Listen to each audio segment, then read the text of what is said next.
শুভ দুপুরের অনেক ভালোবাসা নিয়ে এলাম ছোট্ট একটা মিনি ব্লগ। ভিডিওটা স্কিপ করবে না, এড়িয়ে যাবে না। দেখো, একাদশীর দিনে আমরা কিন্তু অনেকেই ভাবি যারা একাদশী করি যে আজকে কি নেওয়া যাবে, ভগবানকে কি সেবা দেওয়া যাবে। তো আজকে একটা আমি ছোট্ট মিনি ব্লগ নিয়ে এসেছি তোমাদের কাছে, সাবুর পায়েস। তো দেখো কি করে বানাতে হয়। প্রথমে আগে আমি কড়াইটা হালকা একটু গরম করে এখানে 1 বাটির মতো চিনি দিয়ে দিয়েছি। তোমরা চিনিটা বেশ কম করে নেবে, যে যেমন মিষ্টি খাবে। তারপরে দেখো গ্যাসটাকে বাড়িয়ে দিয়ে বেশ সুন্দর চিনির একটা গুড়ের মতন ব্যাটার তৈরি করে নিয়েছি। যখন দুধটা ঢেলে দেওয়া যায় তখন কিন্তু ওটা পাঁপড়ের মতন হয়ে যায়। তো তোমরা কেউ ভয় পাবে না, ওটা দুধটা গরম হতে জালের সঙ্গে হতে হতে অ্যাডজাস্টমেন্ট সুন্দর এসে যায়।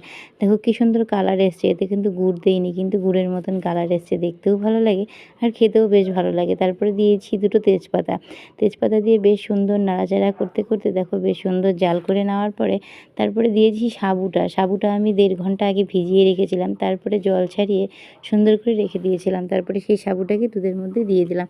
দেওয়ার পরে দেখো আবারও বেশ সুন্দর করে আমি নাড়াচাড়া করছিলাম। আর এর মধ্যে আমি কাজু আর কিশমিশ ভিজিয়ে রেখেছিলাম, সেটাকেও দিয়ে দিলাম। দুটো এলাচ গুঁড়ো করে রেখেছিলাম, সেই এলাচটাকেও দিয়ে দিলাম। সেন্টটা তাতে দারুণ হয় আর খেতে বেশ ভালো লাগে। এর মধ্যে চাইলে তোমরা আরও অন্য কিছু খোয়া ক্ষীর অ্যাডজাস্ট করতে